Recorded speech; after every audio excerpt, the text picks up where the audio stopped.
Praise the Lord. பரிசுத்த ஆவியானவரை பெற்றுக்கொள்ள நாம் என்ன பண்ண வேண்டும்? இது குறித்து வேதத்தில் என்ன கூறியுள்ளது? இதை பற்றி கொஞ்சம் விரிவாக காணலாம். அப்போஸ்தலர் 1 அதிகாரம் 4, 5 வசனத்தை வாசிக்கும் பொழுது இவ்வாறு கூறியுள்ளது. அன்றியும் அவர் அவர்களோடு கூடி வந்திருக்கும் பொழுது அவர்களை நோக்கி, யோவான் ஜலத்தினாலே ஞானஸ்தானம் கொடுத்தான், நீங்கள் சில நாளுக்குள்ளே பரிசுத்த ஆவியினாலே ஞானஸ்தானம் பெறுவீர்கள். ஆகையால் நீங்கள் எருசலேமை விட்டு போகாமல் என்னிடத்தில் கேள்விப்பட்ட பிதாவின் வாக்குத்தத்தம் நிறைவேற காத்திருங்கள் என்று கட்டளையிட்டார். நம்ம ஏற்கனவே போன வீடியோல பார்த்த மாதிரி பரிசுத்த ஆவியானவரை பெற்றுக்கொள்வது என்பது ஒரு வாக்குத்தத்தம், அதாவது பிராமிஸ். ஒரு பிராமிஸை பெற்றுக்கொள்வது என்பது எளிதான விஷயம். நான் உலக பிரகாரமாக ஒரு உதாரணத்தை சொல்ல முடியும். இப்ப எனக்கு ஒரு பைக் வேணும்னு எனக்கு ஒரு ஆசையா இருக்கு. எங்க அப்பாட்ட போய் கேட்கிறேன். எங்க அப்பா வாங்கித்தரேன்னு சொல்லலாம், அது உனக்கு தேவை இல்லைன்னு கூட சொல்லலாம். இது நானா ஒரு ரெக்வஸ்ட் பண்றேன் எங்க அப்பாட்ட. அதே இது எங்க அப்பா எனக்கு பைக் வாங்கித்தரேன்னு ஒரு ப்ராமிஸ் பண்றாங்க, ஒரு வாக்குத்தத்தம் கொடுக்குறாங்க. நீ கொஞ்ச நாள் வெயிட் பண்ணப்பா அப்படின்னு சொன்னாங்க. அப்படி ஒரு வாக்குத்தத்தத்தை கொடுத்துட்டாங்க, கண்டிப்பா எனக்கு வாங்கி கொடுப்பாங்களா இல்லையா? அதை நான் எளிதாக பெற்றுக்கொள்ள முடியுமா இல்லையா? அதே போலதான் நம்முடைய தேவன் நமக்கு கொடுத்த கட்டளை என்னன்னா, நீங்க காத்திருங்க, நான் பரிசுத்த ஆவினை உங்களுக்கு கொடுப்பேன் அப்படின்னு சொல்லியிருக்காங்க. சரி, வாக்குத்தத்தமா கொடுத்துட்டாங்க, இன்னும் என்னால பெற முடியலையே, இன்னும் பரிசுத்த ஆவியானவர் பெற நான் என்ன பண்ணணும்? 2-3 விஷயம் தாங்க இருக்கு. ஃபர்ஸ்ட், நாம பண்ண வேண்டியது கேட்கிறது. ஏன்னா ஆண்டவர் என்ன சொல்லிட்டாருன்னா, லூக்கா 11 அதிகாரம் 13 வசனத்துல என்ன சொல்லியிருக்காங்கன்னா, பொல்லாதவர்களாகிய நீங்கள் உங்கள் பிள்ளைகளுக்கு நல்ல ஈவுகளை கொடுக்க அறிந்திருக்கும் பொழுது பரம பிதாவானவர் தம்மிடத்தில் வேண்டிக் கொள்ளுகிறவர்களுக்கு பரிசுத்த ஆவியை கொடுப்பது அதிக நிச்சயம் அல்லவா? முன்னாள் வசனம்லாம் பார்க்கும்போது என்ன சொல்லிட்டாங்க? கேளுங்கள், அப்பொழுது உங்களுக்கு கொடுக்கப்படும், ஏனென்றால் கேட்கிறவன் எவனும் பெற்றுக்கொள்வான். இந்த வசனங்கள்லாம் பரிசுத்த ஆவியானவரை பெற்றுக்கொள்வதை குறித்து வேதத்தில் கூறியுள்ளது. முதலாவது நாம் பண்ண வேண்டியது கேட்க வேண்டியது.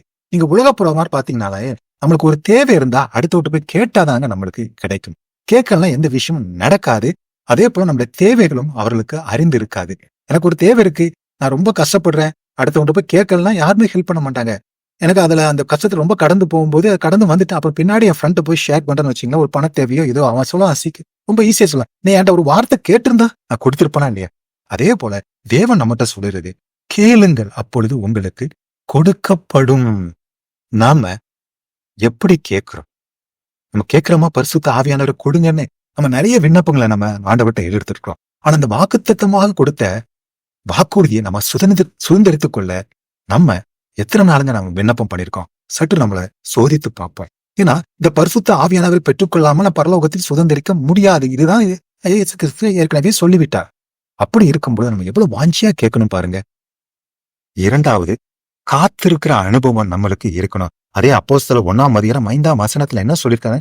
பிதாவின் வாக்குத்தத்தம் நிறைவேற காத்திருங்கள் என்று கட்டளையிட்டார். ஆமா, இது வாக்குத்தத்தம் தான். பரிசுத்த ஆவியானவரை பெற்றுக்கொள்வது கடவுள் இயேசு கிறிஸ்து கொடுத்த வாக்குத்தத்தம் தான். அந்த வாக்குத்தத்தத்தை பெற நாம் காத்திருக்கிற அனுபவத்தை போறோமா? நம்ம ஆவிக்குரிய வாழ்க்கையில நம்மளுக்கு காத்திருக்கிற அனுபவமா இருக்கிறதா? நீங்க பாத்தீங்கன்னா இந்த அப்போஸ்தலர்ட்ட ஆண்டவர் சொல்லுவார், காத்திருங்க. எத்தனை நாள் தெரியாது.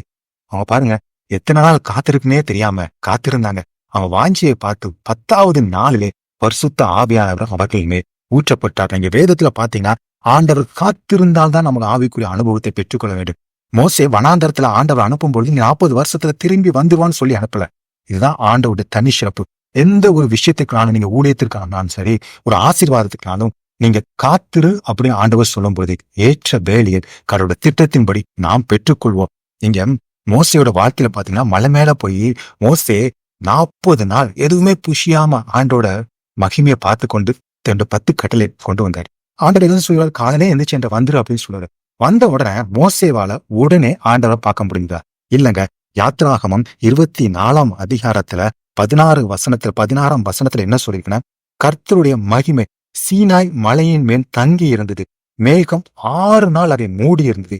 7ஆம் நாளிலே அவர் மேகத்தின் நடுவிலிருந்து மோசையை கூப்பிட்டார். மலையின் அனுபவமே என்பதே ஆவிக்குரிய விதத்தை பார்த்தா நம்ம ஆவிக்குரிய ஒரு ஸ்டாண்டர்டை காமிக்குது. அப்படி நம்ம ஒரு ஆவிக்குரிய ஸ்டாண்டர்ட்ல இருக்கும்போது ஆண்டவர் அணுகிருக்கு பாருங்க. இந்த மோசே அப்படி ஒரு பரிசுத்தவானா இருந்த மோசேவால 6 நாள் காத்திருந்திருக்காருங்க. 7ஆம் நாள் தான் ஆண்டவர் கூப்பிட்டு 40 நாள் முகமுகமா ஆண்டவரை பார்த்துட்டு இருக்காங்க. அதே போலதான் ஆமா, இந்த பரிசுத்த ஆவியானவரை பெற்றுக்கொள்ள நாம 2வது பண்ண வேண்டியது காத்திருக்கிற அனுபவம். 3வது என்ன பண்ணனா, ஒருமனப்பட்டு ஜெபத்திலும் வேண்டுதலும் தரித்திருக்கணும். இதுதான் அப்போஸ்தலர் 1ஆம் அதிகாரம் 14ஆம் வசனத்தை சொல்லி, அவரெல்லாம் ஒருமனப்பட்டு வேண்டுதலும் ஜெபத்திலும் தரித்திருந்தார்கள். ஏன்னா நம்ம இயேசு கிறிஸ்துவின் நாமத்தினாலே பிதாவின் இடத்தில் கேட்டுக்கொள்வதெல்லாம் பெற்றுக்கொள்வோம். 2 கொரிந்தியர் 1ஆம் அதிகாரம் 20ஆம் வசனத்தில் என்ன சொல்லிருக்கு, தேவனுடைய வாக்கு தத்தங்கள் எல்லாம் இயேசு கிறிஸ்துவுக்கு ஆம் என்றும் அவருக்குள் ஆமென் என்றும் இருக்கிறதே. ஆமாங்க, இது வாக்கு தத்தம் தான். பரிசுத்த ஆவியானவரை பெற்றுக்கொள்வது வாக்கு தத்தனாலே இயேசு கிறிஸ்துவுக்கு ஆம் என்றும் ஆமேன் என்றும் இருக்கிற நம் விண்ணப்பங்களை எல்லாம் ஒருமனப்பட்டு தரித்திருந்து வேண்டுதலோடு இயேசு கிறிஸ்துவின் நாமத்தில கேட்கும் பொழுது நாம் அதை பெற்றுக்கொள்வோம். நீங்க யோசிச்சு பாருங்க, இந்த 10 நாளும் அந்த சீஷரோட வேலை என்னது? பிரேயர்ல என்ன ரெக்வஸ்ட் இருக்கும் யோசிச்சு பாருங்க.